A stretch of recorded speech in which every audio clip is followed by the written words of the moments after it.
So now I'm going to have you guys implement this as an in-class exercise. So we're in an odd number of people, so we don't have to get into groups.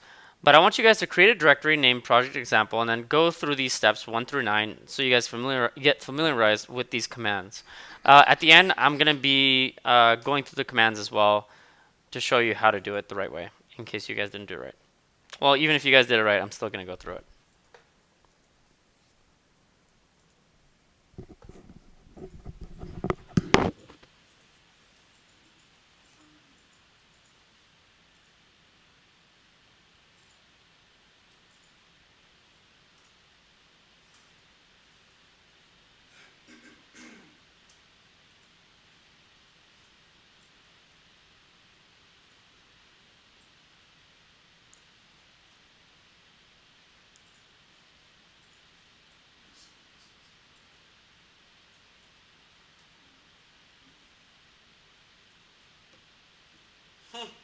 Be careful. I got a email from Lucas and says, be careful with this message. It contains content that's typically used to steal personal information.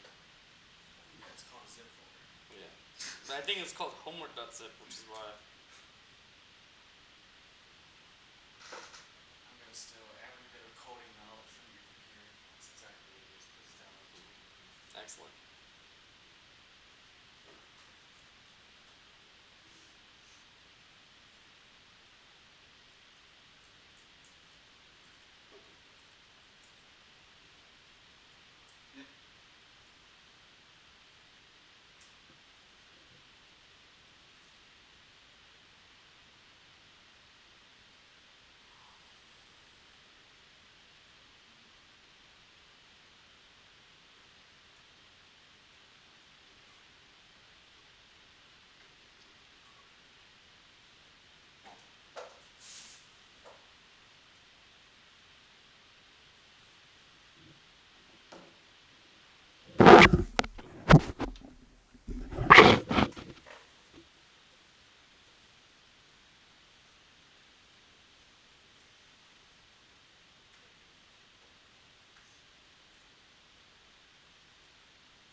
Shouldn't matter because you're using a Git bash shell. What you do?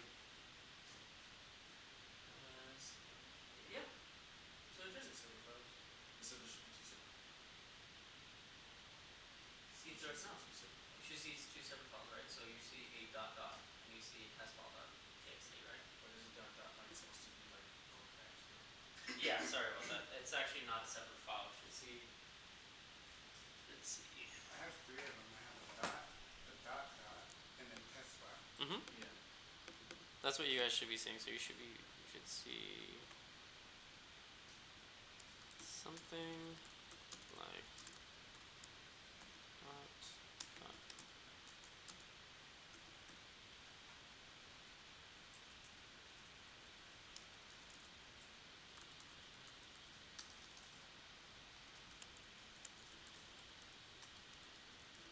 You guys are correct.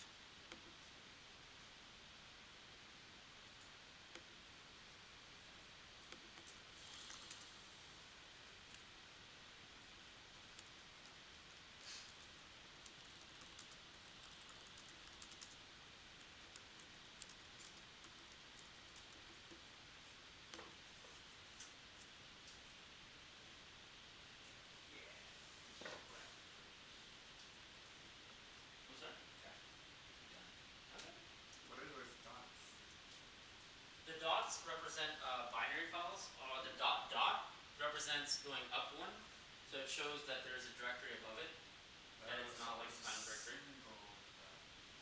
So the signal dot is everything in this directory, but it also represents binary. So anything that starts with a dot is a unit file, also known as a binary file. Okay. Yeah, stuff that you guys don't need to worry about yet. And I don't think any of the interactive media courses. So is anyone still working on these? Okay. So let's create a project directory called project example. So I'm going to do that. So project example, so mkdir project example. Oh, I already have one, so let me remove it. So I'm going to create one. Next, I'm going to cd into this directory. So I already know it exists, so let me just cd into it. Our next step is to create a file and name it testfile.txt. So we're going to type in touch, then testfile.txt. And I'm going to use the ls command to see what's in there. And we have our testfile.txt. Next, we're going to use the ls-a to see if there's anything hidden. And look at that. We have our two binaries. And we have our testfile.txt. Next, we type in pwd. And that shows us which directory we're currently in. Also, I'm pretty sure this represents that it is a subdirectory, but I'm not 100% sure. And I'm pretty sure this represents whatever's inside of here, but I'm not 100% sure. So I have to double check that. So I haven't done that in a long time. So don't quote me on that. Okay, so our next one is going to be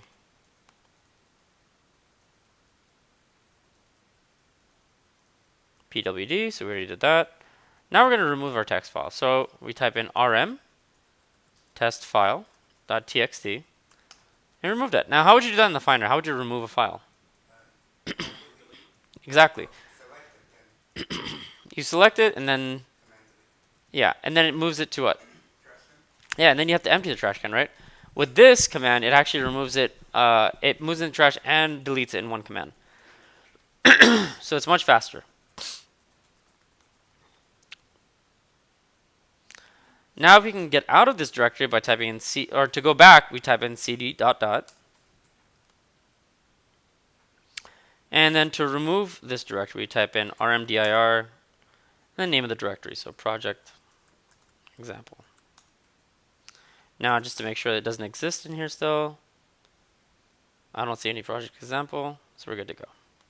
Cool. Not too bad, right? So far? No, these are all the terminal commands we're going to use. So next, and Lucas, you don't have to do this because you already have Git installed inside your bash terminal. And then I think Frank already has this installed because he has my other class. So Edgar, you're the only one that needs to download Xcode and the Xcode command line tools. You already did that? I have Xcode. Oh, perfect. Do you have Xcode command line tools? I don't know. Type this command in into your terminal. Oh, number one. Okay. Yeah, so number one on after the in-class exercise. And that's space. Is that a space after symbol? Oh, you can just do a command paste. Oh, So copy paste. too late. I'm already too late. Okay.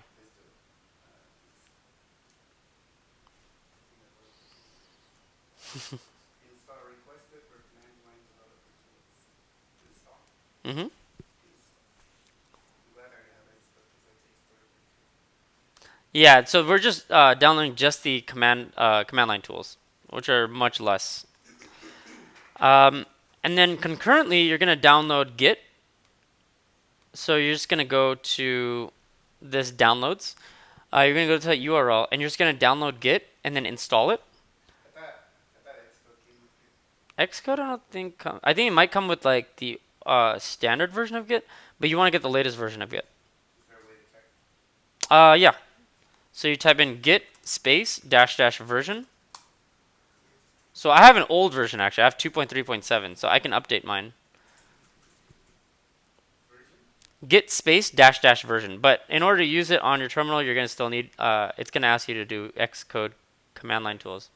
Git version 2.6.4. Oh, you have 6.4? Yes. And then when you typed it in, did you also need to download Xcode command line tools? When I did that first line, it immediately brought up a prompt to download. It's still downloading. Oh, it says the software was installed. Oh, okay, so then that's why it's working like that. Okay, cool. So actually, you're good to go. That's fine if you use that version. So, Actually, well, I think I had it before though. oh really? I followed the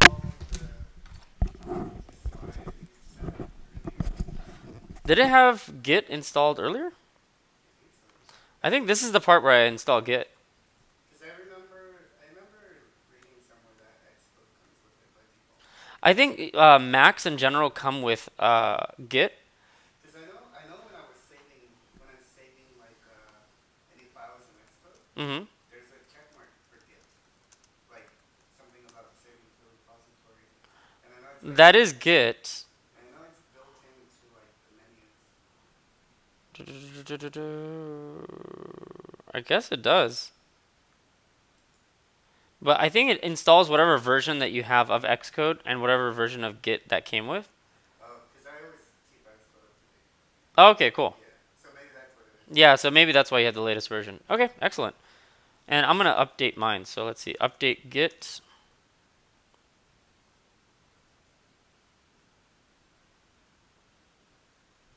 Let me see if I can just do Git update. Mm.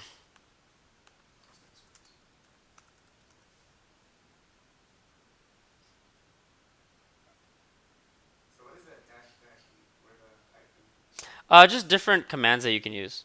Are they Git specific? For this, they are. So this dash dash version you can only use with Git. For that, you can only use with Git. These are the commands that you can use with Git. Okay. Not in the dash dash, is that specific to Git? No, dash dash you can use with like a lot of different stuff. They just put that in there.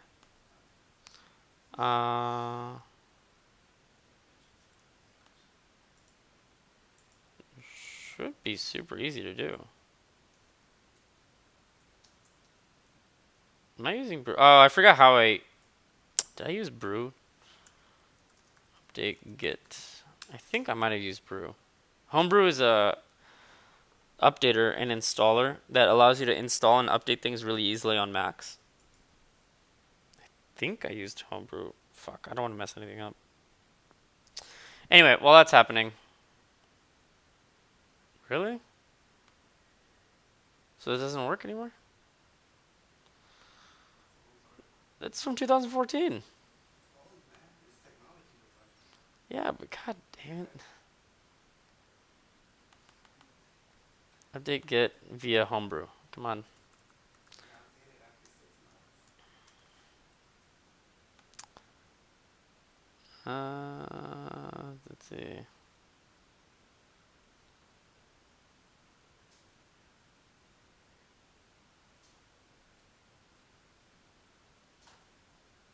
Rich git.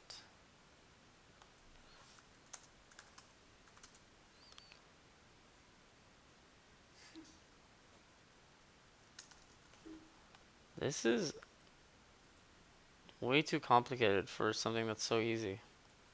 Do I have to just download Git again? That's so dumb. I should be able to do it from command line. Sorry, just give me 1 second.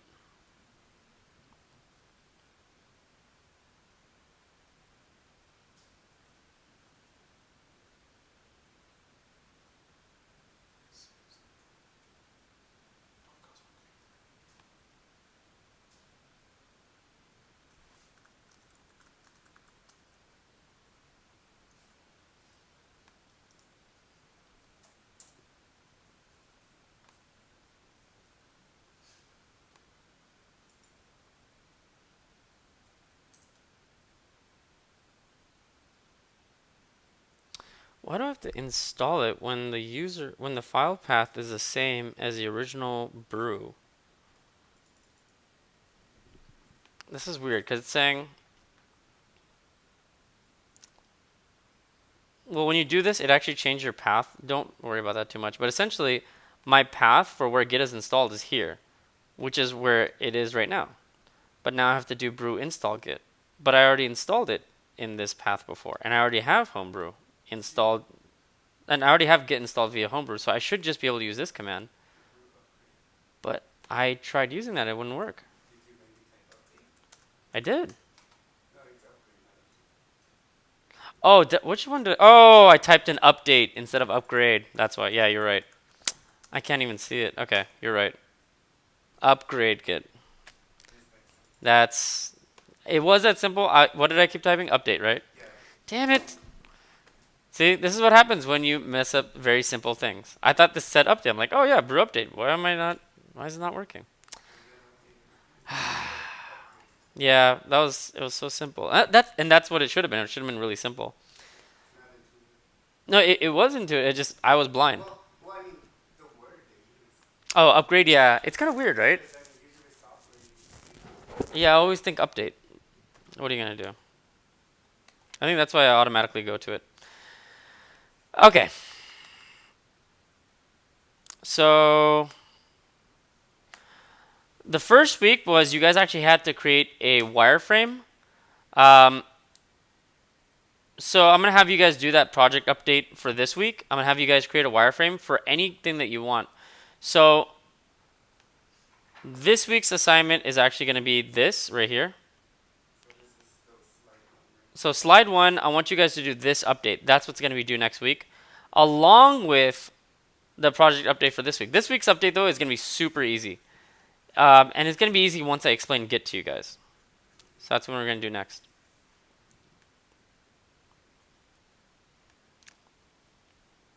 You guys don't have to do the FCC modules, the free code camp modules for that week though. You only have to do the jQuery modules for this week.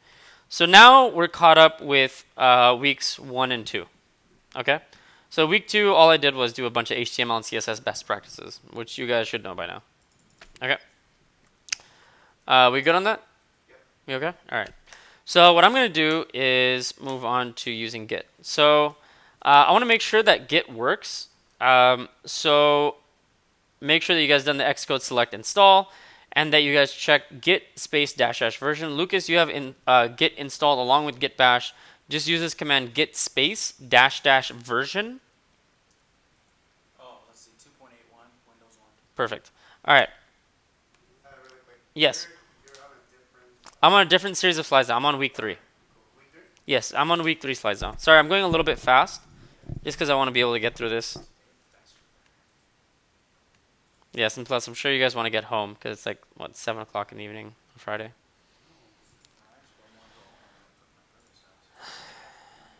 Oh wow. Monday, but I didn't get a chance. Okay, well I hope that you get to see him then. Yeah, I'll be able to see him. How was he stationed at? He was in Kuwait. Captain. Well, I hope you get to see him. Okay. Unless you have too much coding to do. Alright, so Git is installed, but I have no idea what it is. So according to Wikipedia, Git is a distributed version control system. So here's a video that explains what that means.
So, what was the question again?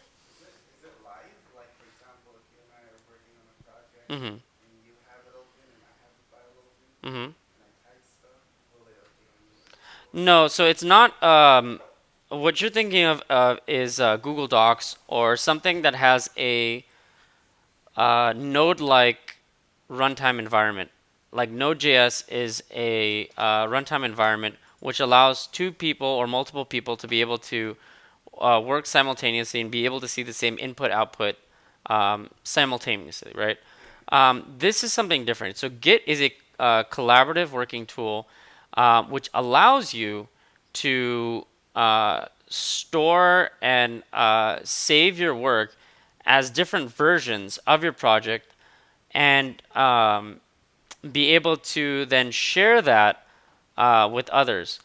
So it's a collaborative tool essentially, and it's a storage mechanism where you can store different versions of your project. And Google Docs actually comes with version control. So let me see, where's the version control in here? Revision history. So in the case of Google Docs, the revision history, you can see here. You can see all the different revisions I've made to this project. And each one is saved as such as different versions of this project.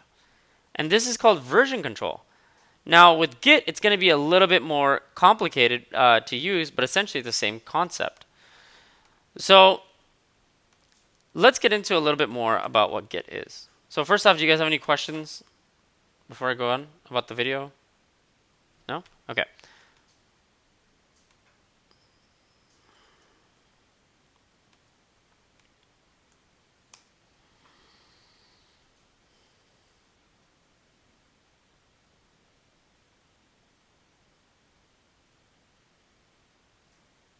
So there are many benefits of using a version control system for your projects. This explains some of them in detail. So without a version control system in place, you're probably working together in a shared folder on the same set of files, shouting through the office that you are currently working on file X, Y, and Z. And that, meanwhile, your classmate or your teammate should keep their fingers off is not an acceptable workflow. It's extremely error prone as you're essentially doing open heart surgery all the time. Sooner or later, someone will overwrite someone else's changes. With a version control system, everybody on the team is able to work absolutely freely on any file at any time. The version control system will later allow you to merge all the changes into a common version. There's no question where the latest version of a file the whole project is. It's in a common central place, your version control system. So let's say that Edgar, Frank, and Lucas are all working on the same project together. So if without a version control system, Edgar would say, hey, Lucas, don't work on the about.html file because I'm working on it. And Frank, please don't work on the style.css because I'm about to work down in 5 minutes. But Frank is saying, well, there are not that many files to work on to begin with, and I need to make these changes because the client needs to see these CSS changes pretty soon. So then Edgar is going to have to hold on to any changes he needs to make on the style.css, and he's only going to be working on one file. In the meantime, you guys each have a version of the same project, right? But you guys, every time you make changes to it, are going to have to create a new version of that project by saving it in its entirety on different numbers or whatever system you created to name that directory. So let's say you have version 1 of your project, version 2 of your project. You can give it dates, you can give it all different things, but it's going to be really hectic. With Git, it understands how to merge these different changes intelligently on its own. So it's pretty cool in terms of collaboration. Storing versions properly. So saving a version of your project after making changes is an essential habit, but without a version control system, this becomes tedious and confusing very quickly. How much do you save? Only the changed files or the complete project. In the first case, you'll have a hard time viewing the complete project at any point in time. In the latter case, you'll have huge amounts of unnecessary data lying on your hard drive. So what I mentioned was you guys would have different versions of your project, right? But let's say that Frank has 5 different versions of the project, Edgar has 18 different versions of the project, Lucas has 13 different versions of the project. And these don't coincide with one another. Well, you guys all just wasted space for no reason because first off, you guys all don't have the same kinds of versions of the project and that you guys are exchanging between one another. So most of these are gonna then overlap, and you guys are gonna need all of these, and you guys are gonna need to store this somewhere too. So it's gonna take up a lot of hard drive space, especially if you guys are creating a larger application, which can sometimes get into the gigabytes. Okay, so how do you name these versions? This is another issue, right?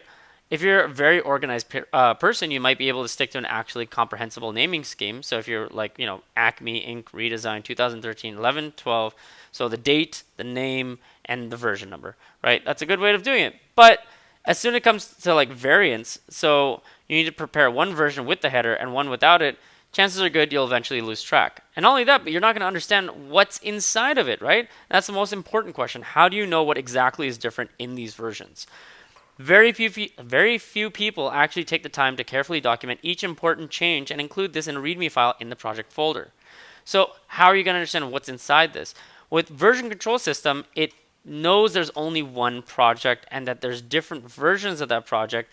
These are saved on these things called commits.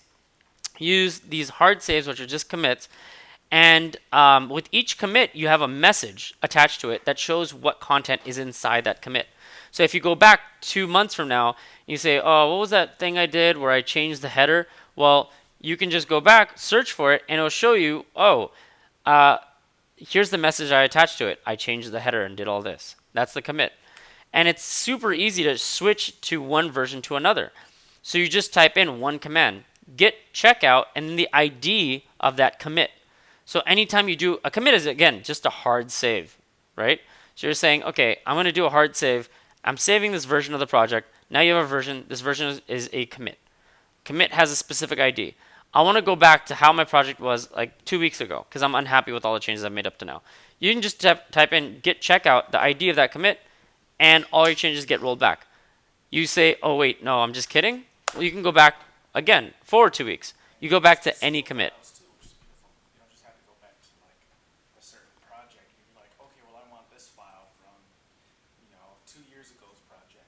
Yeah, exactly. So you can go back to any one of those files, any one of those versions of the project at any point. So it's amazing.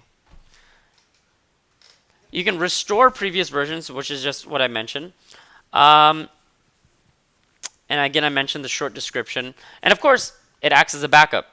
A side effect of using a distributed version control system like Git is that it can act as a backup, right? So every team member has a full-blown version of the project on his disk, right? So each person has a complete history of everything that happened in that project on their computer. So if Frank's computer blows up, he can just download it from Edgar or from Lucas. Either one of these people has a whole copy of the whole thing. And without having to, copy giant, versions of the project. It's all stored in this little repository called .git and compressed and done in a very good way. Cool. So these are the benefits of using a version control system. So questions now. So then, do you have to be connected to the internet? No, so the question was, do you have to be connected to the internet to use Git? You do not have to use the internet in order to use Git, but you're probably wondering, well, then how can I share this with other people? How can I do the collaboration? That's when we're going to get into using GitHub. GitHub is a collaboration tool for the to use with Git in order to share and store another copy of Git of your Git repository on the cloud. Now, you can think of GitHub as your Dropbox or your Google Drive for your Git repository. Okay, so you're going to download from it, you're going to upload to it, and anyone can have access to it that you give access to. Okay? So now we're going to try it out. Let's go to try.github.io.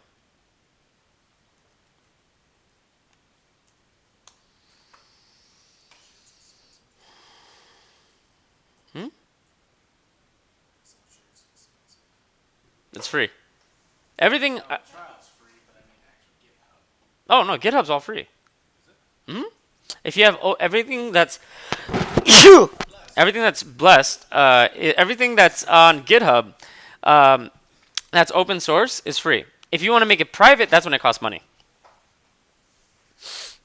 So if you want to keep your stuff, hidden, then it costs money. But if you want to use another service called Bitbucket, they allow you to have private repositories for free. So it's very similar to how GitHub works too. It's tied into Git. So GitHub and Bitbucket are two different services that provide you a hosting solution for your Git repositories. Does that make sense? Right now, it's going to be a little confusing, but like, what is Git? How is it hosting it? How is it using it? But I want you to think about these things in conceptual terms. Like, we're using this thing that's going to store our stuff, and we can store this stuff also on this other service called GitHub. And there's another service available that works just like GitHub, except it's free for private repositories. So to make it private, you can do it for free if you use Bitbucket. Let me see if GitHub allows you to do a certain amount of repositories free. Let's see how many you can have. Pricing.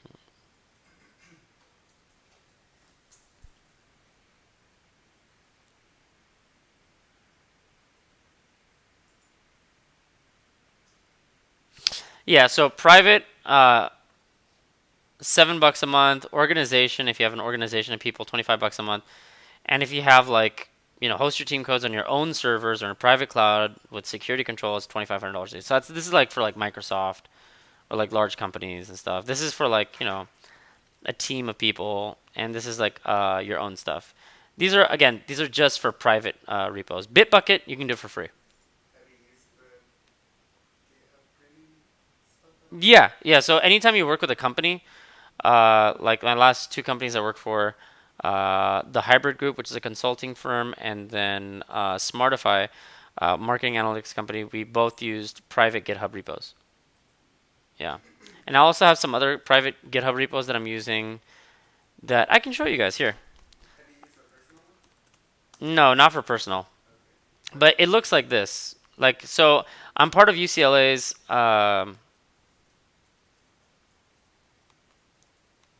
coding bootcamp. So you guys won't be able to, I won't show you anything in there. I'll just show you what a private one looks like. So this is private, and it just says private over here.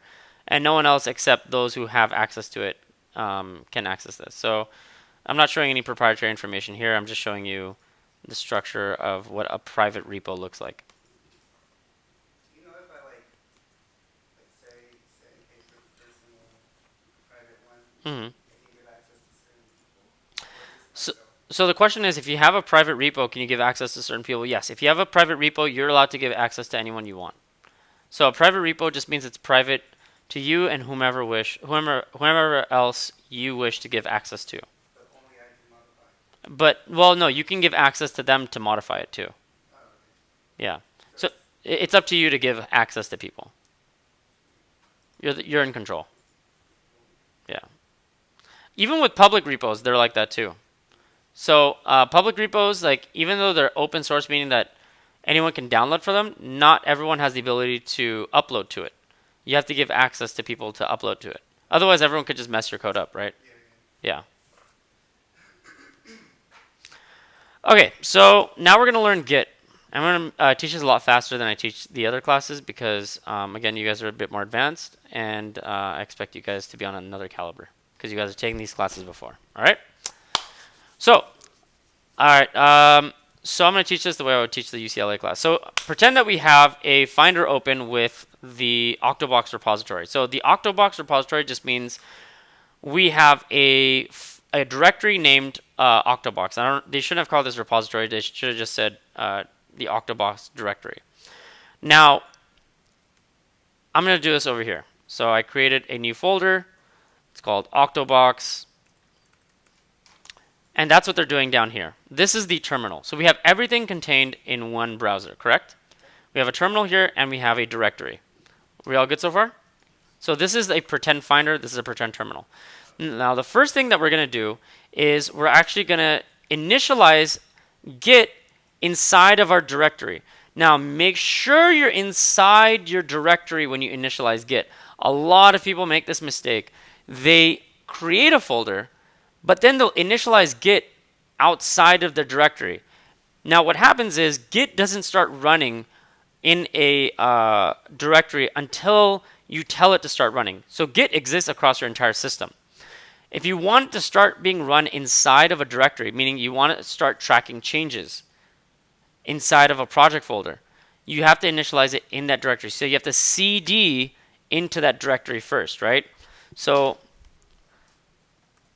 Let me clear this. So let's say that I have a folder called Git project, right? So I'm going into Git project. Typing. You don't have to do this right now. So I'm going to remove.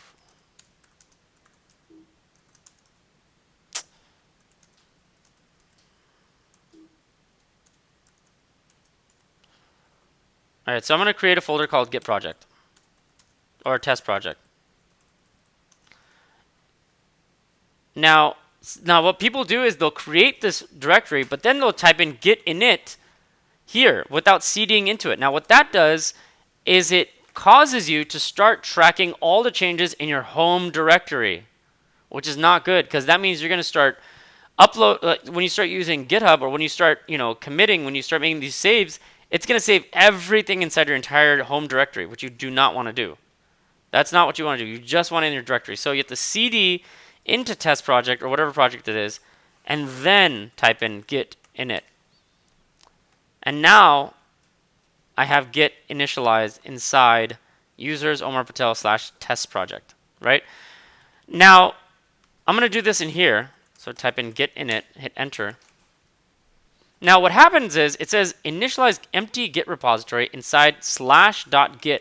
Now what that means is you have a directory, or what we're going to call it is, to separate the terms, we have a repository.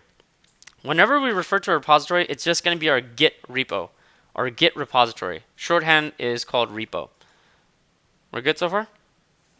Okay. So our Git repo, another name for repo is repository. Not suppository, but repository. Okay? Not repossession, not repo man. So we have a Git repo that's going to store everything inside of our project, right? It's going to contain all of our changes, going to track all of our data. But if we typed in ls, it doesn't show us anything. Now, if I type in ls-a to show all the hidden files, look at that. Now, this .git appears. So it's hidden on purpose because we don't want to accidentally change it manually using the Finder or using the terminal. We only want to access it using Git commands. Okay? And that's on purpose. So there's only a few Git commands, and we're going to use those commands to change things and make updates to Git. We're not going to manually do it. We're not going to go into the Git repository. So notice that we have this .git available now. It's going to be invisible to us, which is good.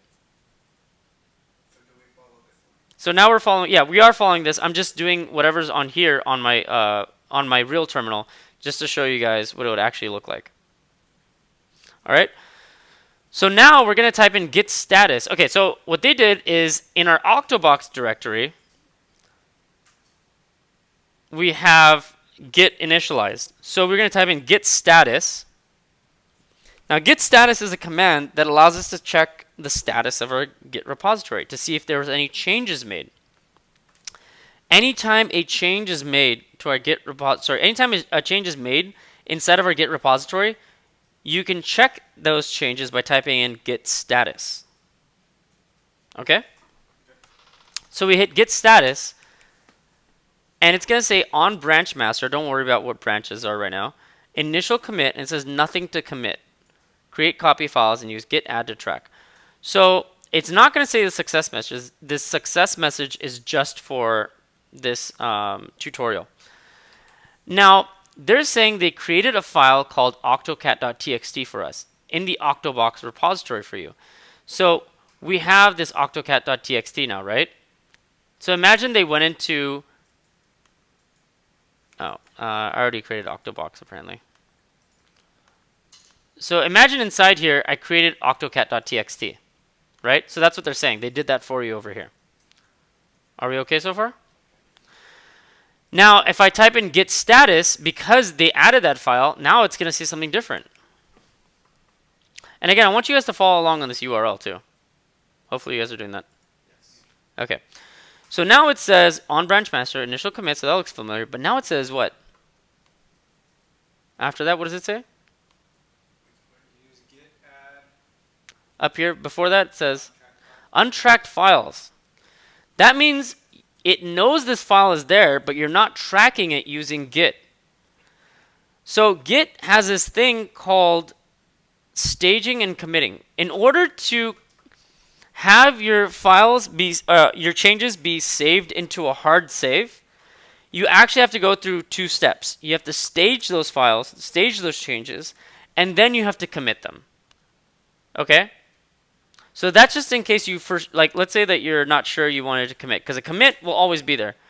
But let's say that, you're like, maybe I want to save these changes or whatever.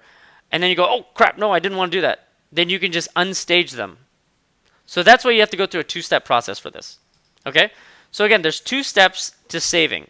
There's a soft save called a staging, which you can always go back and reverse that save. And then there's a hard save called a commit. The commit is going to be a version of your whole project that you can go back to at any point. So that's a hard save. Are we okay so far? Okay. So to do that, we're going to type in, to stage our changes, we're going to type in git add octocat.txt.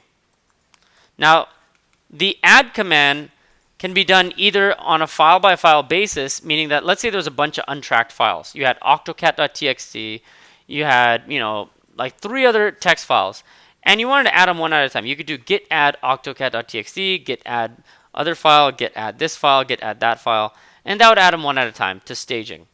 Now, instead, what you could do is a command called git add and then -A. Can anyone guess what that means? All, yes. Excellent, guys. So that means you're adding all of them to staging all at once. And that's what I normally use. Because normally you're not going to be changing one file at a time. You're not going to be changing one thing at a time. You're going to be changing multiple files, right? You're going to be, let's say that you're doing some CSS, you're doing some HTML, and now you're like, okay, now I'm ready to do a hard save to Git. So now I'm going to stage and commit those files. So you're going to do git add -A. Okay? In this case, yes. No, yeah. So the question was, do you use a file name in that case that where you want to add everything? No, you just type in git add -A. That's correct. Cool. So this time we're just doing it one file at a time. So this way is much more safe because you can just stage one thing at a time. But I think because staging is already a failsafe before you commit, and you can always unstage things, it's not that bad to do a git add -A. Because you can always type in Git Status before you do a Git commit and then unstage things and then remove them from your Git repository for saving. Okay? You can always do that. So now we've staged it, right? So it says, good job. Git is now tracking our octocat.txt file. So let's type in Git Status to see where we stand. So we type in Git Status. And now it says something different. So now it says on branch master, then it says initial commit, and then what does it say? Changes to be committed. Yeah, so changes to be committed. That means they need to be committed. So now it says new file octocat.txt. It's not an untracked file anymore. It's staged. And you know it's staged because it needs to be committed. That means it's in that staging phase, right? It's in a soft phase right now. It's a soft save right now. So to go from staging, then you have to commit. So that's what we're going to do. So now we're going to do git commit. We for sure want to save the changes in this file. Okay, so we're going to type in git commit -M. Can anyone guess what the -M stands for if there's some writing right after it? Message, yes. So this message is going to be what we did, what changes we made. So what changes did we made? We added a story. So in this case, we added a cute octocat story. And boom, now we have a commit. So it's going to say all this confusing stuff. It's going to say master, root commit, this weird alphanumeric. And then it's going to give you the message, right? Now this is the part you want to look at. One file change, one insertion. That means you added a file, and then you created this file called octocat.txt. Cool? So we just went through all the phases of staging and committing. That's all you need to do a commit. You just need to stage and then commit. So to stage, you either add one file at a time or you add all of them at once. To commit, you use the same command, git commit -M, and then in quotation marks, what the message is for what changes you made, right? So if you change the HTML file, you change the CSS file, you change the JavaScript file, then you say, these are the changes that I made. And it can be as long as you want to. It doesn't have to be like one sentence or one little blurb. It can be like, paragraphs if you wanted. I have a friend who does that. He writes it in paragraphs to be a lot more detailed. So that way, if someone coming into your project can be like, what was happening exactly at this point in time with the project, and they can just come in and look at it. I think that's a little bit too verbose, but he's a writer too, so he likes writing a lot. Okay, so adding all changes. If you want to add everything that ends with a certain suffix, then you can use this command. And I never use it, but let's say that you only wanted to add everything to staging that ends with a txt. So he added a bunch of txt files, right?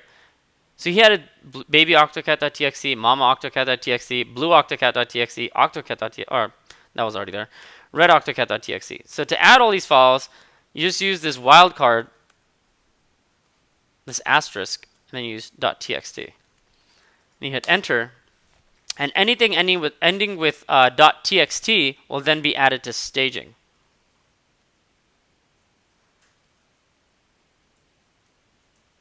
Okay. So now we can add it to our commit. So we can commit our files. So to do that, we just type in git commit -m. And if we wanted to, we could type in Git Status. So if you guys want, we can type in Git Status first to make sure that it is added to staging. So yeah, all these changes were added to staging, right? We typed in Git Status. And now it says all these changes are, okay, these are changes to be committed. All right, cool. So let's commit them.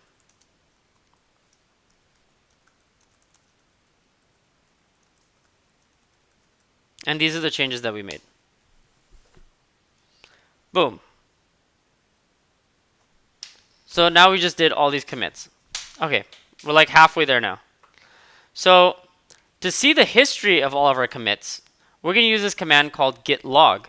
So you type in git log, and Lucas will make a bird noise, and it'll show all the commits that we've done. So we've done 2 different commits, right? That weird alphanumeric right here is the ID, the unique identifier for the commit. The author is the person who made that commit. The date is the timestamp for that commit. And that message at the bottom is the message that you gave that commit. Okay? So if you're working with a team of people, there's going to be a whole bunch of commits. It's going to say that all the different authors. And it's going to show the timestamps of each one along with the message. So again, git log, it shows you all the commits that you've done and all the commits that have occurred on this project for this Git repository. So now we're going to go into using GitHub. So I want you guys to go to github.com.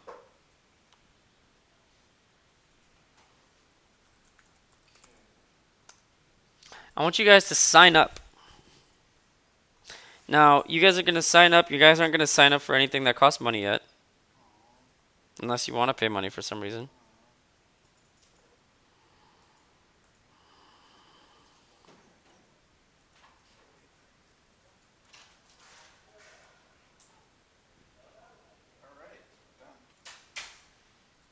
You good? Okay.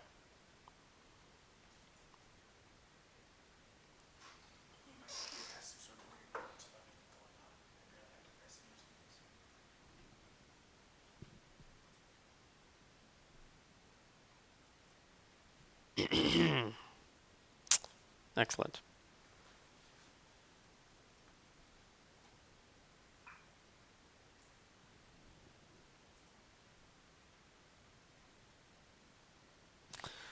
Okay. There's one more thing I wanted to tell you guys, but Edgar just left. I'll wait for him to come back. So on GitHub, yeah, I guess I'll just wait. Actually, let's just take a 10-minute break.